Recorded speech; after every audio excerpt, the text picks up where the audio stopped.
প্রিয় দর্শক, একটু মিলাদ টিলাদ দিয়া পাক পবিত্র হয়ে নিলাম, কারণ আজকের পুরো ভিডিওতে গোলাম ময়লা রনিকে ল্যাংটা করিয়া লুঙ্গি উদাম করিয়া পা উপরের দিকে দুই দিকে দুইটারে বাইন্দা তারপর ওই ফাঁকের মধ্যে কাঁচামরিচ ঢুকানো হইবে।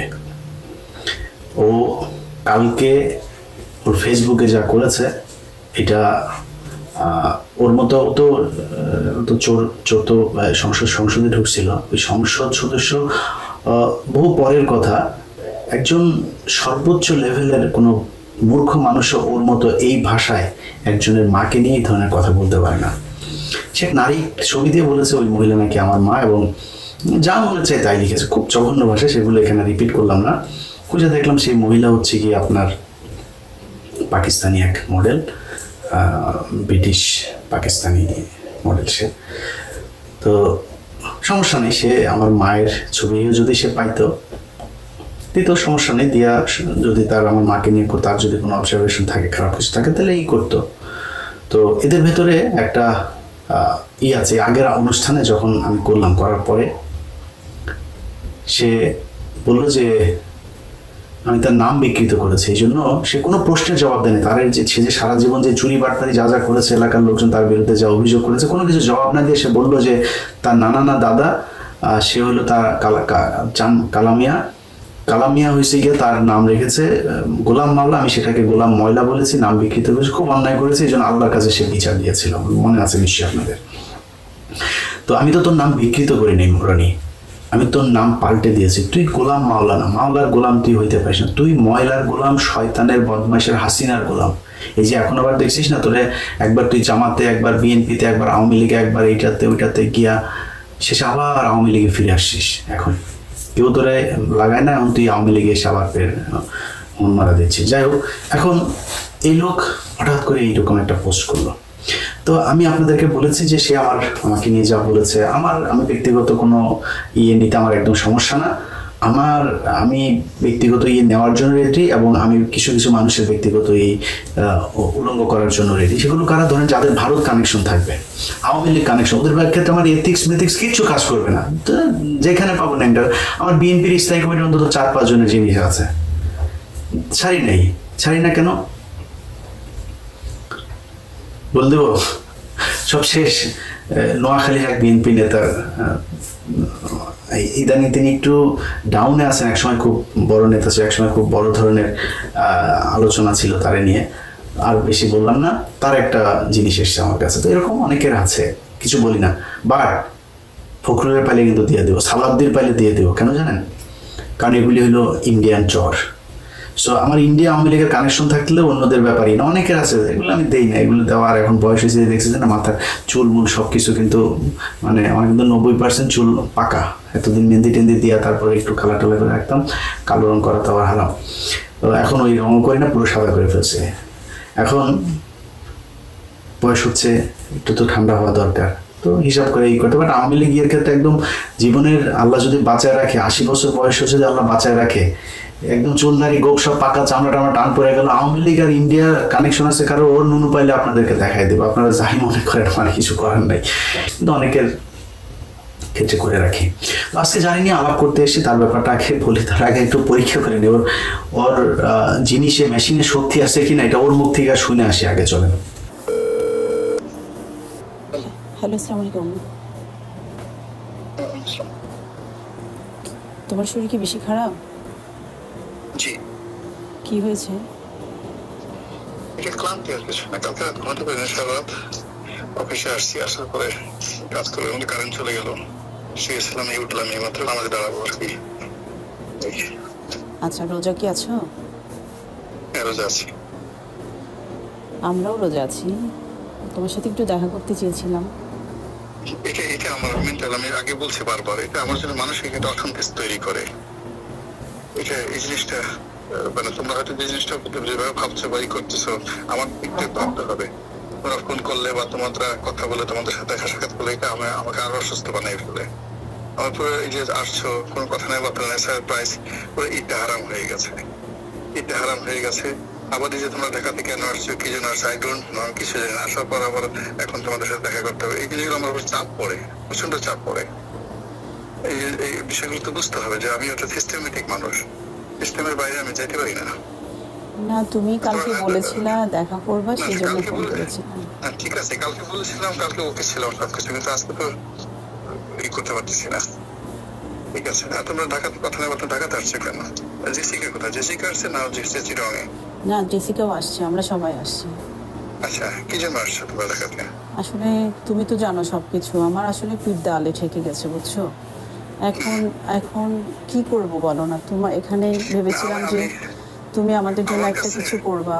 না না, আমার জন্য কিছুই করা সম্ভব না, লাভ হচ্ছে না, বরং আরো হিতে বিপরীত হয়ে যাচ্ছে, মন বিষাই যাচ্ছে, রাগ হয়ে যাচ্ছে, ক্রোধ হয়ে যাচ্ছে। অন্তত পক্ষে দুপুর বেলাটা যদি তুমি আমাদের সাথে একটু খাও, প্রতিদিন একটু দেখা করো, একটু তোমার টাচে থাকি, গার্ডিয়ান না তুমি আমাদের। না না, এটা হবে না, এটা সম্ভব না। এটা আমি নিজের সাথে যুদ্ধ করতেছি বা সবকিছু করতেছি, যদি কখনো আই উইল কল ইউ, এটার সম্ভাবনা আমি ওই জিনিসটা আমার হয়ে গেছে, আমার জীবনের একটা ম্যাপ আছে। আচ্ছা, তুমি আমাকে যখন যেটা বলেছো একটু মনে করে দেখো তো, আমি তোমার প্রত্যেকটা কথা শুনেছি। তুমি যখন আমাকে বলেছো যে চিটাং চলে যাও, আমি চলে গেছি। না না, চলে যাও না, এটা কোন বলো? যখন বলেছো ফোন দিও না, ফোন দিই নাই, টেক্সট দিও না, টেক্সট দিই নাই, স্টিল নাও আমি তোমার ওয়াইফ। আমি কি আমার হাজবেন্ডের থেকে এইটুকু আশা করতে পারি না যে সে আমার সাথে একটু যোগাযোগ করবে? আচ্ছা দেখো, জেসিকার কথা মতো আমি তালাকটা উইথড্র করছি শুধুমাত্র তোমার সামাজিক, তোমার নিজের প্রয়োজনে, কিন্তু তুমি এই সম্পর্কে ক্লেম যদি করো, আমি এক সেকেন্ড তোমার সাথে থাকবো, এখন লাইনটা কেটে দেবো। আমি ক্লেম করছি না, বলছি যে নো ক্লেম না, তুমি বারবার বলতেছো আমি অমুক, আমি অমুক, আমি অমুক। এই জিনিসটা তো অনেক আগে শেষ হয়ে গেছে। আমি তোমাকে একটা দয়া করতেছি, সাহায্য করতেছি টাকা দিয়ে, এবং আমার নামটা ব্যবহার করার তোমাকে ব্যবহার করতেছি, কিন্তু বিনিময়ে তুমি আবার এই জিনিসটা করার পর আবার কোনো স্বার্থ কিছু তুমি আরো যে জিনিসগুলো আমার দিকে হাত বাড়াচ্ছ, দিস ইজ ভেরি রং। আচ্ছা, এমনি তুমি একটা সত্যি কথা বলো তো, জীবনে কি কখনো আমাকে ভালোবাসো নাই? না না না, কখনোই না, কখনোই না, কখনোই না। তাইলে যে কথাগুলো বলেছিলে এগুলো কি এমনি বলেছিলে? এমনি বলেছিলাম, এমনি বলেছিলাম। হ্যাঁ, এটা আবেগে, এটা এগুলো তো আবেগের কথা। তাইলে আমি যে একটা সংসার তোমার কথাতেই ওকে ছেড়েছি, আবার তোমাকে বিয়ে করেছি, আমার কথাতে তো এখন কিছু ছাড় নাই, তুমি তোমার আমার কথাতে তুমি কোনো কিছু ছাড়ো নাই, তুমি তোমার প্রয়োজনীয় করছো, এবং আমাকে যতটুকু ব্যবহার করার ততটুকু তুমি ব্যবহার করছো। তোমার কাছে এটা মনে হয় আমি তোমাকে? আমার কাছে তাই সেটাই মনে হয়। এবং তুমি আবার আমি তোমার সাথে সরল ভাবে যে আমি অন্তর থেকে চেষ্টা করছি তোমাকে সর্বোচ্চ সহযোগিতা করার জন্য, সাহায্য করার জন্য, আশ্রয় দেওয়ার জন্য, এবং এটাকে অ্যাভেল করার জন্য যে ধরনের মেন্টাল অনেস্টি দরকার, কর্ম দরকার, সেটা তুমি জানো আর তোমার আল্লাহ জানে। ওই জায়গাতে এমন কোন খুঁত হয়েছে যে ওখান থেকে বরকত আল্লাহ উঠে নিয়ে গেছে। আমি তো সবকিছু জিনিসগুলো, সবকিছুর এগেনস্ট আমি ঘুরে দাঁড়াইছিলাম, আমি সবকিছু ম্যানেজ করে নিয়ে গেছিলাম। আমি ওখান থেকে তুমি রনুকে অরুণাপল্লীতে নিয়ে গেছি। It's not a matter of joke. বাংলাদেশের 1 কোটি মানুষের মধ্যে কেউ এই কাজ করতে পারবে না, কেউ পারবে না, বাট আমি এই কাজটা করেছিলাম। যে জিনিসগুলো সেগুলো গিয়ে ওখানে নেওয়ার পরে আমার একটা ফুল পাওয়ার আছে, পুরো শক্তি আছে। আমি জোর করে তোমাকে এই কাজ করছি, আমি তোমাকে ঘর বানাইছি, কথা বলে। শোনো, তুমি আমার সাথেও সংসার করেছো, আপুর সাথেও সংসার করেছো। তোমার কি মনে হয় যে আমি এই কথাগুলো বলবো নাকি? বলো। শুধু আমাকে ছাদে নিয়ে গিয়ে বলছে যে তোমাকে একটা কথা জিজ্ঞেস করি। আমি যখন নিচে এসে তোমাকে আমি রুমে টানতে নিয়ে গেলাম, রুমে নিয়ে গেলাম, তার আগে তোমাদের মধ্যে যে কথাগুলো হয়েছে, that is very wrong and odd. তুমি দেখেছো, আমি কিন্তু চুপ করেছিলাম। উনি আমাকে কন্টিনিউয়াসলি উনি 10টা থাপ্পড় দিলে তোমার কোনো কথা বলার দরকার ছিল না, 10টা থাপ্পড় দিলে কথা বলার দরকার ছিল না। আমি তো চুপ করেই ছিলাম। উনি আমাকে বলছে বলো বলো বলো। না, এই জিনিসগুলো সে যখন বলছে যে, আমি তোমাকে বারবার বলছি যে আমার এই টোটাল ফিজিক্যাল ফিটনেসটা চলে গেছে, এইটা একটা বিশেষ অবস্থাতে হয়েছে, এটা তোমার সাথে থাকবে না কদিন পরে। আর তুমি সেই জিনিসটাতে, সে যখন বলছে যে তার তো কিছু নাই, তুমি এই জিনিসটা হয়েছে কেন, আমি তাকে বলছি সে অত্যন্ত মেধাবী, খুব চালাক, এমনি দেখে বোঝা যায় না বোকা শোকা, কিন্তু যখন তুমি বন্ধু হিসেবে তাকে বাবা মনে হবে বোকা, কিন্তু যখন প্রতিদ্বন্দ্বী হিসেবে তুমি তার সাথে ফাইট করবা, তুমি 1 সেকেন্ড তার সাথে টিকতে পারবে না। এই কথাগুলো তোমাকে বলছি, বলার পরে ছেলে মেয়েদের সাথে কথা বলে সব জেনে গেছে। তোমার সাথে কথা বলার সাথে সাথেই সে বলছে যে তার কোনো পাওয়ার নাই, সে বলছে পাওয়ার নাই মানে ফুল পাওয়ার আছে। না, কসম আমি এভাবে বলি নাই। আমাকে বলছে তোমাকে একটা কথা জিজ্ঞেস করি, ওর তো কিছু নাই না। আমি বলি কি ওর কিছু নাই মানে? বলে কি তোমাদের মধ্যে? আমি বলি কি না আছে তো, এটাই বললাম। খুব ভালো বুঝছো, বলছো। আমি ছোট তো জিনিসগুলো শোনো, আমি না, ওনা আমাকে, আমি তো মিথ্যা কথা বলি না, এটা তো তুমি জানো, তাই না? আচ্ছা, এই রসায়নটা আপনাদেরকে একটু বুঝাই দিই, আমি না বুঝাইলে আবার বুঝবেন না, অনেক কঠিন রসায়ন। গোলাম ময়লা রনি তার বউরে, তার বড় বউ, আসল বউ যেটা, সেটা বলছে যে তার মেশিনে কাজ করে না, এই জন্য সে তার বউর সাথে বহুদিন ধরে কিছু করে না। বউ তো কামড়ে মরে বেগুন টেগুন দিয়া তারপরে ঠান্ডা হয়। এখন কি দিয়া ঠান্ডা আমি জানি না, ওই যেমন ধরেন ওর মা আছে, বলবো মারে নিয়ে বললি আমি তাকে মাফ করে দিলাম, কিছু বললাম তোর মার ছবি আছে, এই যেটা তোর মা, দেখ যা বল এবার মানুষ এটা তোর মা কিনা, তুই আমার মারে খুঁজে পাইস না, আমি তোর মারে খুঁজে পাইছি, এবার তোর মারে নিয়ে তোর মার ভিতরে বাগুন ঢুকাইতে পারতাম, ঢুকাইলাম না, মাফ করে দিলাম, মা তো এই জন্য, তুই আমার মৃত্যু মারা ছাড়িস নেই। তো ওর বউ হয়তো বেগুন টেগুন দিয়া ই তো করতে হবে, বা এটা শারীরিক চাহিদা, কিছু করার নয়, ঠান্ডা হয় যেভাবে হোক। আর ওরে ও যা অন্য মহিলাদের সাথে যে আকাম কোকাম করে, দ্বিতীয় স্ত্রী বলছিল যে আমার যে মেশিন ঠিক আছে এটা কিন্তু তুমি বড় বউরে বলবা না। ছোট বউ তো বড় বউরে বলে দিছে যে না ওর মেশিন ঠিক আছে, শুনেন আরেকবার শুনেন তাহলে বুঝবেন। তোমার সাথে কথা বলার সাথে সাথেই সে বলছে যে তার কোনো পাওয়ার নাই, পাওয়ার নাই, সে বলছে পাওয়ার নাই মানে ফুল পাওয়ার আছে। না, কসম আমি এইভাবে বলি নাই। আমাকে বলছে তোমাকে একটা কথা জিজ্ঞেস করি, তোমার ওর তো কিছু নাই না? আমি বলি কি ওর কিছু নাই মানে, বলে কি তোমাদের মধ্যে? আমি বলি কি না আছে তো, এটাই বললাম। আচ্ছা, এবার মূল আলোচনায় আসি। আরো জিনিস আছে বলে আপনারা জানবেন। আমি ও যেমন প্রমাণ ছাড়া এই করছে, আমি তো প্রমাণ ছাড়া আমরা কালকে বলছি যে তোর ঘরে ঢুকে তোর মারে, তোর মেয়েরে, তোর বউরে তারপরে ই করে আসবো। তো ঢুকছিলাম, তোর মার কাছেও ঢুকছিলাম, তোর বউর কাছে, তোর মেয়ের কাছে, তিনজে ঢুকছে, আমি এগুলি আনছি, তুই যা, তুই আমার নিয়ে বার কর, তোরে চ্যালেঞ্জ করলাম রনি, তোকে চ্যালেঞ্জ করলাম, যা এই পৃথিবীর সব সুন্দরী মেয়ে মানুষের একসাথ করে আয় না, তারপরে ইলিয়াসের পিছনে লাগা। এই পৃথিবীর সব টাকা পয়সা স্বর্ণ যা যা আছে সবাই না ইলিয়াস এই করছে, ভাই আপনারা এত টাকা ঘুষ দিলাম আমার একটা চাকরি নেওয়াই দেন, ভাই এত টাকা ঘুষ দিলাম আমার বাঁচা দেন, আমার টাকা দেওয়া বাঁচবেও না, আমার টাকা দেওয়া আমি তোর মারবো না, এটা মনে রাখিস।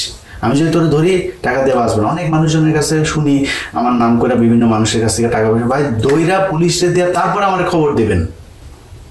আমার ভয় দেখাইলে আপনি টাকা দিয়ে দিলে তাহলে আমার লাভ হইলো কি? টাকা বেশি হয়ে গেলে বাংলাদেশ অফিসে যেয়ে দিয়ে আসেন, আমরা ডোনেশন নিয়ে ওইখানে যেয়ে দিয়ে আসেন।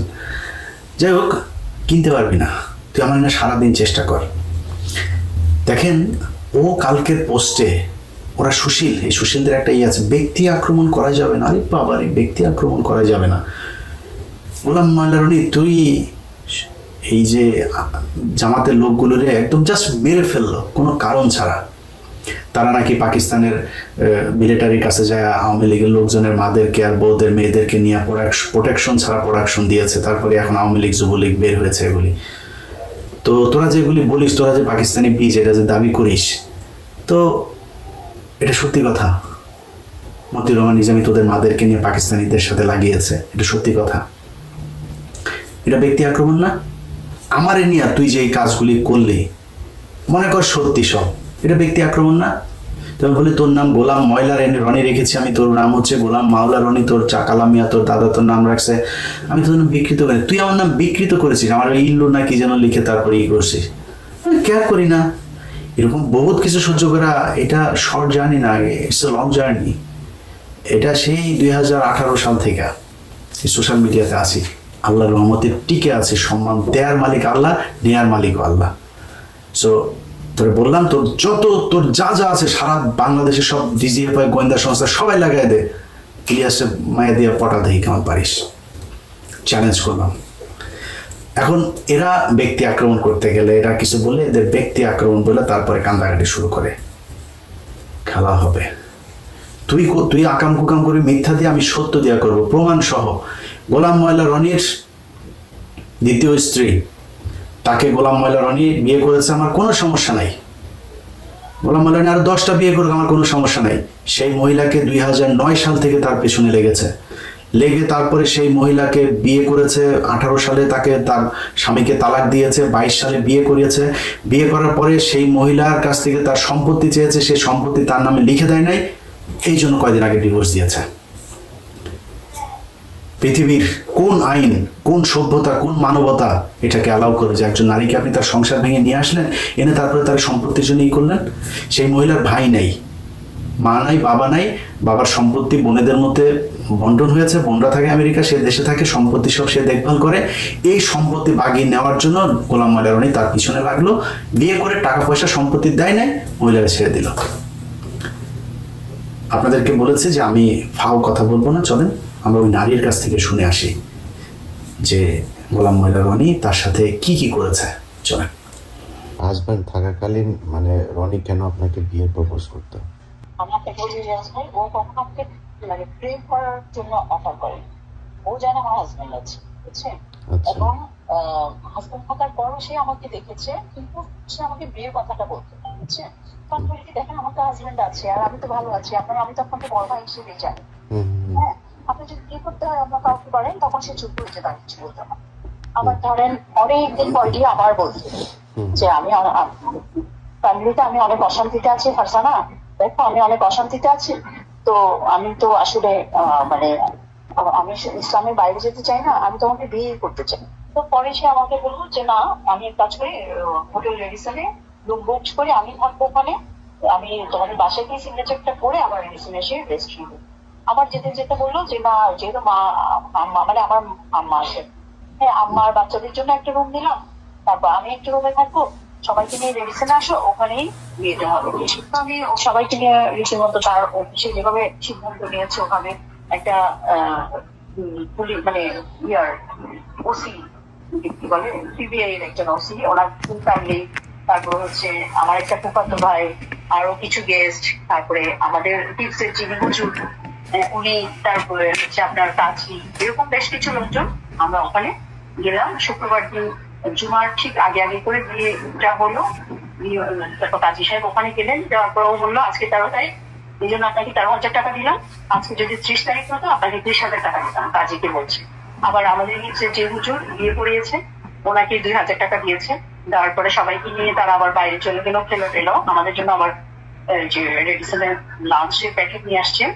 আচ্ছা, এরপরে সে শুক্রবার শনিবার রোববার দিন 1:30টার সময় চলে আসছে রোববার। এর মধ্যে তার বড় ছেলে বিয়ে হলো। বড় ছেলে বিয়ে হওয়ার পরে আমি বললাম কি আমি কি আসবো? বলে কি হ্যাঁ তুমি আসো। আমি বলতে আমি গেলে আমি কি পরিচয় দিবো, কি সবার সাথে পরিচয় করাই দিবো না? বলে কি আসলে এই মুহূর্ত থেকে সম্ভব না, তাইলে তুমি দেখা হয়। মানে আমি বলি তাইলে আমি না আসি, কারণ আমি ওখানে যাবো, সবার সাথে দেখা হবে, আমি কি ওখানে অভিনয় করা সম্ভব না। বলছি আচ্ছা ঠিক আছে, তুমি যেটা ব্যাখ্যা মনে করো ওটাই করো। আমি আসলাম না বিয়েতে। ছেলের বিয়ের পরে এর মধ্যে আবার বাড়িটা রেডি হয়েছে ওনা বলবি। রেডি হওয়ার পরে ওই যে ওদেরকে নাকি একবার নিয়ে গেছে, বলে কি বাইরে তোমার জন্যই করেছি। তারপর ওদেরকে একবার নিয়ে আসলাম, যাওয়ার পরে মানে ছেলে মেয়ে তারপর ও ফার্স্ট ওয়াইফ এরা সবাই রাগারাগি করে ওকে একটা ওই বাড়িটাতে ফেলে সবাই যে যার মতো চলে আসছে। আমি বলি কি সমস্যা আমাকে বলো তো? বলে কি এখনই বের হবো। আমি বলি কি, বলে কি আমি এখন পুলিশকে কল দিব। বলতে কল দাও তুমি, পুলিশ আনো, আমিও মিডিয়াকে ডাকবো। আমি তোমার ওয়াইফ, আমি আমার হাজবেন্ডের অফিসে আসতে পারবো না, তোমার সাথে কথা বলতে পারবো না, এটা কি ধরনের নিয়ম? হ্যাঁ, তো ও দেখি সত্যি সত্যি পুলিশ কল দিল। কল দেওয়ার পরে ওই যে সাভার থানা থেকে আসলো, আসার পরে ও দেখি যে ওই মহিলাকে ফোন দিয়েছে ফার্স্ট ওয়াইফ। তো সেও অন দা ওয়েতে সাভার থানায় পুলিশ আসছে। আসার পরে পুলিশকে বলছে যে ভাই দেখেন এই মহিলা আমার কাছে মানে টাকা চাইতে এসছে। বলি কেউ তাই নাকি, টাকা চাইতে এসছি? তাই বলো যে আমি কত টাকা চাইতে এসছি তোমার কাছে, কি আসো বিষয় বলো, আমি যদি টাকা চাইতেই আসি বল। তো বলে কি আপনি কি আমি ওর ওয়াইফ। বলে কি আপনার কাবিন আছে? আপনি কি হ্যাঁ আছে। এখন আমিও বোকামি করলাম, আমার মামা শ্বশুরের কাছে মোবাইলে আমার কাবিনটা দেওয়া ছিল। আমি বলি মামা কাবিনটা একটু পাঠান তো। ঠিক আমার মোবাইলে দিয়েছে, ওরা দেখি কাবিনটা নিতে চাচ্ছে। আমি বলি কি ভাই নিয়েন না, কারণ আমার হাজবেন্ডের ইন্টেনশন দেখে আমার কাছে সন্দেহ হচ্ছে, আপনারা নেবেন না, এই কাবিনটা দিয়ে সে কিন্তু খারাপ কিছু করতে পারে। হ্যাঁ, পরে আবার বসলো, বসার পরে ওই ফার্স্ট ওয়াইফ আসছে। আসার পরে পুলিশকে বলছে যে ভাই দেখলেন এই মহিলা আমাকে চিটাগাং হ্যাপনোটাইজ করে নিয়ে গিয়ে একটা কি কাগজের মধ্যে এরকম টোকা দিয়ে ফু দিয়ে আমি বেহুশ হয়ে গেছি। তারপর আমার যখন হুঁশ ফিরে আসে তখন দেখি আমি অসংলগ্ন অবস্থায় হসপিটালে বেডে পড়ে আছি, আর এই মহিলা আমাকে বলছে সে তার সাথে আমার বিয়ে হয়ে গেছে। তো এবং বিয়ে হওয়ার পরে সে দেখি যে কাবিনে আমার সিগনেচার করা। আমি বলবো তাই নাকি? বললাম মল্লা রনি তুমি 7 বছরের বাচ্চা, তোমাকে আমি ঢাকা থেকে চিটাগাং নিয়ে গেছি। তারপর আমি বলি এই কাহিনীগুলো কাহিনীতে সুন্দর লাগে, মিথ্যা এভাবে বলতে হয় না। হ্যাঁ, আমি বলি কি তুমি কি এভাবে মিথ্যা কথা বলছো, আল্লাহর গজব পড়বে না তোমার উপর? বলে কি আমি যদি মিথ্যা বলি আমার উপর আল্লাহর গজব পড়বে, আর যদি তুমি মিথ্যা বলো তোমার উপর আল্লাহর গজব পড়বে। তারপর আমি বলি কি ভাই দেখেন আমি তখন পুলিশকে কাহিনীগুলো বললাম, আমি আমার লাইফে অনেক ভালো ছিলাম, সে বারবার বোঝায় আমাকে নিয়ে আসছে, একটা জীবন থেকে আরেকটা জীবনে নিয়ে আসছে। এখন এই অবস্থায় এসে যদি সে আমার সাথে যা শুরু করে সেগুলো করে, আমার মেয়েটাকে আমি কিভাবে বিয়ে দিব? যখন জানবে যে আমার মেয়ে তার মায়ের দুইটা জায়গায় সমস্যা হচ্ছে, আমার মেয়েকে আমি বিয়ে দিতে পারবো? তখন পুলিশটা খুবই বোঝালো তাকে, বোঝায় বলে কি স্যার তখন আমরা অনেক কথা বলছি যেগুলো আমি আপনাকে মানে আমার নেগেটিভ অনেক কথা, আমার চেয়ে খারাপ মানুষ পৃথিবীতে আরেকটাও নাই। তার ভাষ্য এটা কোন থানা? শাহবাগ থানা। শাহবাগ থানা, হ্যাঁ শাহবাগ থানা। কতদিন আগে ঘটনা এটা? এটা হচ্ছে এই ধরেন দেড় মাস আগে, হ্যাঁ শাহবাগ থানা থেকে আচ্ছা গেছে। আবার পুলিশ কে গেছিল, ওসি নিজে নাকি অন্য কেউ?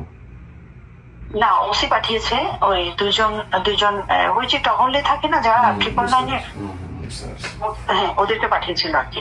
তো ওরা বলে কি স্যার এটা ঠিক হবে না, ম্যাডাম খুব কান্নাকাটি করছে, আপনি স্যার এটা মানে এরকম করিয়েন না। ওরা পুলিশটা অনেক বোঝালো, যে ওনারা বুঝে গেছে যে আমি জেনুইন, সে যা বলছে সব মিথ্যা বলছে।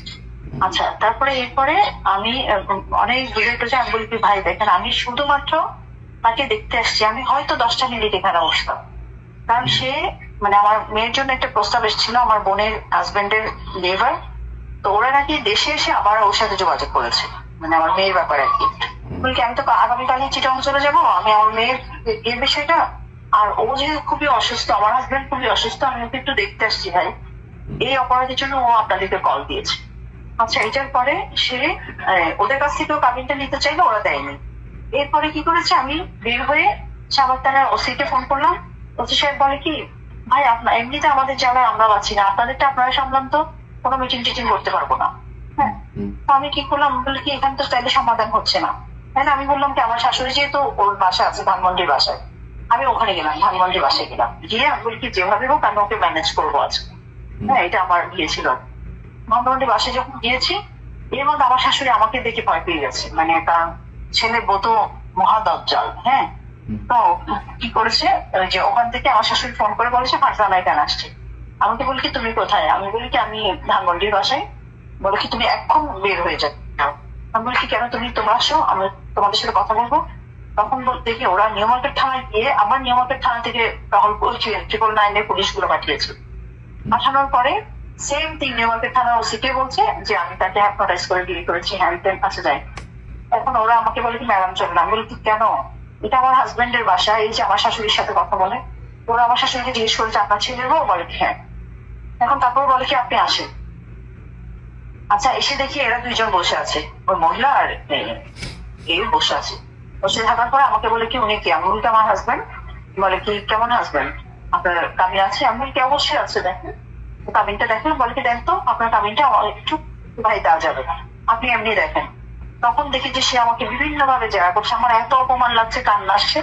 আমি বললাম যে ভাই দেখেন সত্যি কথা যেটা, সে আমাকে পছন্দ করে বিয়ে করেছে এবং আমি তার ফার্স্ট ওয়াইফের বিষয়গুলো সবকিছু ক্লিয়ার করেছি। সে এখন আজকে এসে সে কি কারণে উল্টে যাচ্ছে আমি জানি না, তবে আমার শাশুড়ি যেটা বলে যে সে কালো জাদুর শিকার, সে কালো জাদুর শিকার, নাইলে সে কন্টিনিউসলি যে আজকে 1.5 বছর ধরে এরকম অসুস্থ হয় না একটা মানুষ।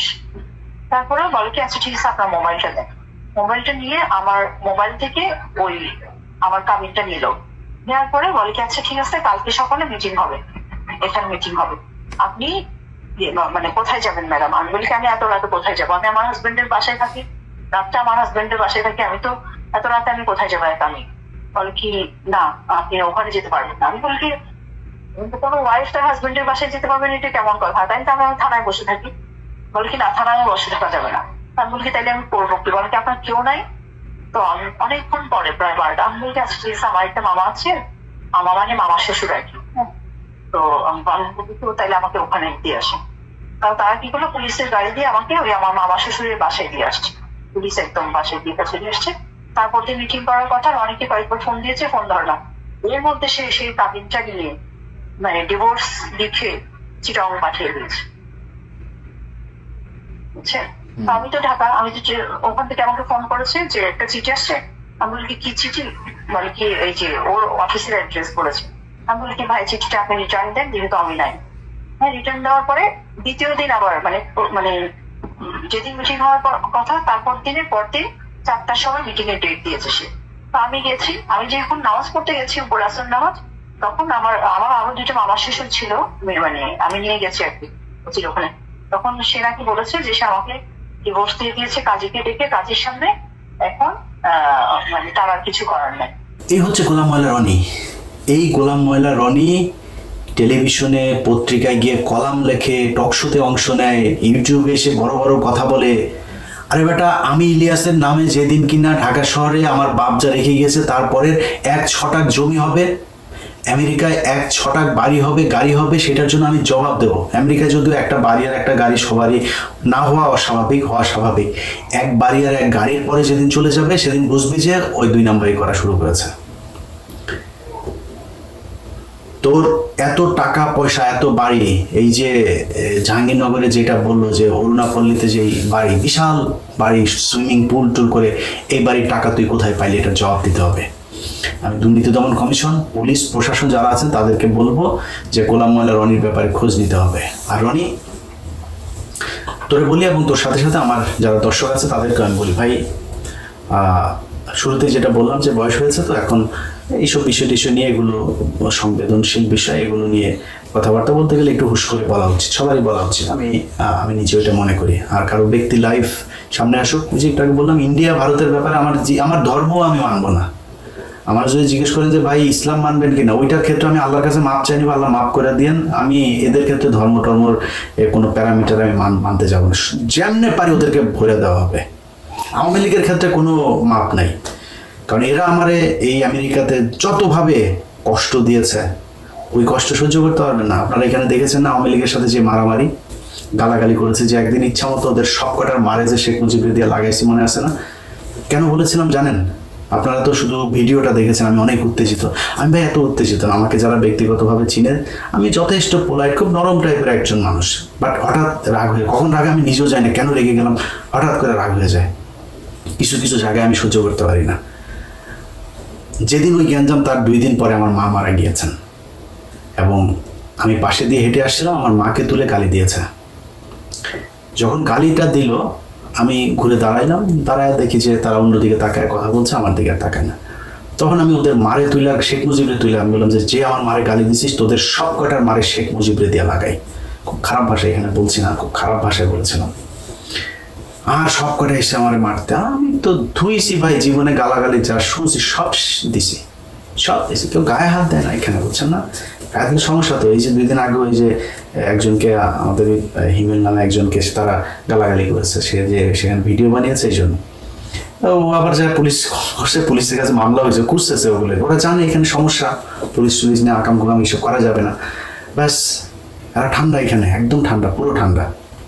আর এখন তো মনে করেন যে উল্টাপাল্টা করলে তো গ্রামে যাওয়ার বাড়ি ঘরে লাগাই দেবো, এখানে কোনো ঝামেলা। আমি খালি খুঁজি যে কেউ কিছু বলে কিনা, আমি খুঁজে ওদেরকে করি যে এটারে পাই, ওটার গালাগালি করি। আমার যেগুলো এখানে করছে ওটার পাইলেই গালাগালি করি, মারা তো আর যাবে না, গালাগালি করি এবং শোধ দিয়ে দিই, ওই আগেরগুলো সব শোধ তুলি। তো এখানে অনেক খারাপ সময় গিয়েছে ভাই। আমাকে ইসলামিক টেরোরিস্ট বানানোর জন্য পুলিশের কাছে এখানে রিপোর্ট করার অনেক মামলা, আমি এখানে অনেক মামলা আমাকে পার করে করতে হয়েছে ভাই। ধর্ষণের মামলা, কিডন্যাপের মামলা, বাড়িতে বোমা মারার মামলা, বহুত মামলা পার করে তারপরে আল্লাহ এই জায়গায় ঠান্ডা মানে স্থির রেখেছেন। তো সবই আল্লাহর কাছে শুকরিয়া। তো এগুলো সহ্য করে, আমার পরিবারের উপরে যা হয়েছে এগুলো সহ্য করে, তারপরে যারা ঠান্ডা থাকতে পারেন ওরকম ঠান্ডা লোকজন এসেন। আপনাদের মতো বহু ঠান্ডা লোক যারা ঠান্ডা থাকতে বলেন না, তাদের অনেক ঠান্ডা লোকজন দেখেছি, অন্যায়ের প্রতিবাদ করেন নাই, অন্যায়ের প্রতিবাদও করেন না, নিজের উপরে কোনো সমস্যা আসে না, ঠান্ডা হয়ে থাকেন। আপনাদের মতো এত ঠান্ডা হয়ে থাকার জন্য কুত্তার জীবন নিয়ে দুনিয়ায় আসি নাই। কুত্তা খায়, হাগে মতে, ঘুমায়, মারা যায়। তুইও যদি কুত্তার মতো খাবি, হাগবি, মুতবি আর মারা যাবে, এটার জন্য, এটা জীবন না। এখানে আরো অনেক কাজ আছে, সেই কাজগুলো করা উচিত। যাই হোক, অনেকেই এটা করেন। আমার আজকের ভিডিওটা অনেকের কাছে খারাপ লাগতে পারে, অনেকগুলো খারাপ কথাও এখানে বলা হয়েছে। আমি আপনাদের একটু শেষ ব্যাখ্যাটা দিয়ে প্রোগ্রামটা শেষ করব। এই মহিলা আমার কাছে এসেছিল আরো অনেক আগে, তো আমি তখন কিছু বলি নাই। উনি আমার বলছিল যে ভাই আপনাকে আমি ভাই ডাকলাম, আমার সংসারটা আমি রনির সাথে করতে চাই, আপনি আমাকে একটু হেল্প করবেন। তা বললাম কী করতে হবে বলেন। তখন সে বললো যে ভাই আমি আপনি যদি একটা পোস্ট করেন তাইলে ও একটু ভয় পাবে, আমি আপনার কথা বলে তারপরে ওরে থ্রেট করব। ঠিক আছে, পোস্ট করলাম যে রনি তোরে 48 ঘন্টার মধ্যে সময় দিলাম, তুই করবি, তো স্ত্রী ফারজানার কথা বলে দেবে। এটা বলা হবে। সে বুঝলো যে ফারজানা নামে কাউকে একজনের সাথে আমার পরিচয় হয়েছে এবং সে তার দ্বিতীয় স্ত্রী। কেউ কিন্তু জানতো না তো ওই সময়। তার 2 দিন পরে সে আমার 2 ছেলেকে নিয়ে এত জঘন্য ভাষায়, এত জঘন্য নোংরা ভাষায় একটা পোস্ট করেছে। আমার কলিজার টান দিয়ে যদি ছিঁড়া ফেলতি না রনি, তো আমি এত কষ্ট পাইতাম না। তুই আমার ছেলেদের নিয়ে খুব বাজে ভাষায় একটা পোস্ট করছিলে। তারপরেও কিন্তু আমি ঠান্ডা হয়েছিলাম। যে মহিলা বলছে যে ভাই কিচ্ছু বলি নাই। আমি 3-4 দিন আগে সে আবার আসলো, ভাই অনেক চেষ্টা করলাম, সে আমার সাথে থাকবে না, সে আসলে তার সম্পত্তি এগুলি লাগবে, সে আমার সাথে থাকবে না, এখন আমার ভাই আপনি কিছু একটা করেন।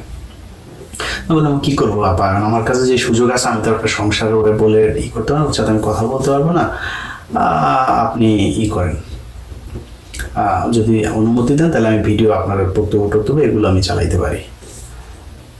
তো বললো না ভাই আপনি একটা কাজ করেন, পোস্ট করেন। আমার আগের পোস্টটা তো মনে করছে যে আমি করছি, আমি করাইছি আপনাকে দিয়ে, ও যেন মনে করে ওর প্রথম স্ত্রী আপনাকে দিয়ে পোস্ট করেছে, এরকম কিছু একটা লিখে পোস্ট করেন।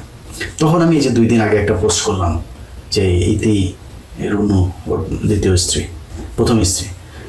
তো এটা করার পরে আমি মনে করেছিলাম যে হয়তো ও দ্বিতীয় স্ত্রীর সাথে যোগাযোগ করবে বা কিছু একটা, উনি মহিলা যেটা মনে করে সেটাই হয়তো কিছু একটা হবে। অবাক হইলাম, সে আমার মাকে নিয়ে যা মনে চায় তাই পোস্ট করে সে এটাই করলো। ও বুঝতেই পারেনি আমার কাছে ওর কি কি জিনিস আছে। তো আমি দেখেন আপনাদের কাছে বিচার দিলাম যে আমি আমার ধৈর্যের সর্বশেষ সীমানা পর্যন্ত অপেক্ষা করছি। ও যদি আমার এরকম কোনো কিছু পাইতো, আমি আপনাকে গ্যারান্টি দিলাম, ও না বহু এই জগতে বহু মানুষজন আছে ভাই, আমার নিয়ে পাইলে সে পৃথিবীর সব দিয়ে তারা আটকানো যাবে না, আগেই আপলোড দিয়ে তারপরে অন্য কথা পায় না। সমস্যা হলো এটা, এই জায়গায় আমার আটকাইতে, আমার সাথে বিশাল জ্ঞানজাম কয় না, ও সৎ আছে, জাউরা শালা একটা বদমাইশ, কিন্তু সৎ আছে, ওরে কেনা যাবে না, কিন্তু মা ও জাউরা, খুব জাউরা ভাই, আমি খুব খারাপ, আমার কেনা যাবে না, আমার মেয়ে মানুষ দিয়ে ফাঁসানো যাবে না, আমার ঘুষ দিতে পারবে না, আমি দুর্নীতি করি না, আমি সেল হই না, কিন্তু আমি খারাপ। খারাপ কোন দিক দিয়ে বল, কোন দিক দিয়ে খারাপ সেটা বল, এটা বলতে পারে না। তো সেইটা করলো, গালাগালি করে যা মনে হচ্ছে তাই লিখলো। আমি কিন্তু তার এটা আটকে রেখেছি এবং শেষ পর্যন্ত চেষ্টা করেছি যে এটার একটা সঠিক সমাধান হোক। আমি ভিডিও দিয়ে তারপরে কিছু মানুষ খুব মজা পাবে, দেখবে না করে আমি মহিলাকে করেছি, কিন্তু শেষ পর্যন্ত রনির কারণেই সেটা আর হইলো না, আপনাদের সামনে আনতে বাধ্য হইলাম। এই দেশের মানুষের কাছে বিচার দিয়ে গেলাম। এই ধরনের একজন অসভ্য অভদ্র মানুষ, তাকে কোনো রাজনৈতিক দলে নেওয়া তো বহু দূরের কথা, আমি প্রশাসনের কাছে বলবো এবং মোস্ট প্রবাবলি আপনারা জানতে পারবেন তার নামে একটা নারী নির্যাতন মামলা হবে। আমি আমার ব্যক্তিগত কোনো কারণে তার বিরুদ্ধে মামলা টামলাতে চাইতে চাই না, আমি চাইলে ওরা আমি খাইয়ে দিতে পারি, এখন ধরাই দিতে পারি, আমার মামলাটাই এনাফ ওর জন্য। আমার পরিবারে কেউ ওরে নিয়ে একটা মামলা করে দিতে হবে, কারণ আমার পরিবারের মানুষ ভাই বউ নিরীহ লোকজন, এরা কখনই আমার এই জগতে থাকা পছন্দ করে না। আওয়ামী লীগ এখনো ধরেন আমি এই যে সেনাবাহিনী টাইনি নিয়ে করি, আমার একটা ভাই আছে অফিসে, আমার বাংলা এডিশনে, অফিস করা বন্ধ করে দিয়েছে। আমি এগুলি করে, আপনি যদি এগুলি করেন আমি আপনার অফিস টফিস করবো না, এই টাইপের অবস্থা। কিন্তু আমি ভাই নিরীহ পরিবারের সন্তান, আমার এদেরকে এখন মামলা টামলা জড়াইতে চাই না। এদেশের মানুষের কাছে বিচার দিলাম। আর তার স্ত্রী যদি মামলা করে, পুলিশকে বলবো কোনো ধরনের ধানাই পানাই না করে তাকে দ্রুত গ্রেপ্তার করবেন, এর জেলে থাকা উচিত। এই যে অপরাধ করেছে এটার জন্য একটা নারীর সংসার ভেঙে তারপরে তাকে নিয়ে এসে শুধু সম্পত্তির জন্য তাকে এখন তার ভালো লাগে না, সে থাকবে না, এটা বলে শেষ করে দিল। এই ধরনের মানুষ, এটা বাংলাদেশে যত সকল যেসব নারীবাদীরা আছেন তাদের সবার রাস্তায় নেমে আসা উচিত। একটা নারীর জীবন এইভাবে ধ্বংস করে দেওয়া, এটা কোনো পয়েন্ট থেকে কোনো ডেফিনেশনে এটাকে হালাল করা যাবে না। যাই হোক, অনেক কথা হইলো ভাই। আওয়ামী লীগের উপরে খুব খেপা ছিলাম, এখন তো আর ওরকম ওই দিন তো নাই, এখন আমাদের সুখের দিন, আমরা এখন দেশ চালাই। এখন আওয়ামী লীগের 32 নাম্বার সব কিছু পিছন দিয়ে ঢুকিয়ে দেওয়া হয়েছে হাসিনার। এখন আমাদের ওগুলি নিয়েই যে কারণ আমরা অত খেপি না, রিল্যাক্স মুডে থাকি। সো তারপরেও অনেকদিন পরে এসে একটু আজে বাজে কথাবার্তা বলতে গেলে এই জন্য সবার কাছে মাপ চাই, উপায় ছিল না। আমার মারে নিয়ে যা বলছে ওটা যদি রিয়েক্ট করতাম আগের মতো তাহলে এর চেয়ে আরো জঘন্য ভাষায় হয়তো, সেটা করি নাই। আল্লাহ হাফেজ। لا إله إلا الله محمد رسول الله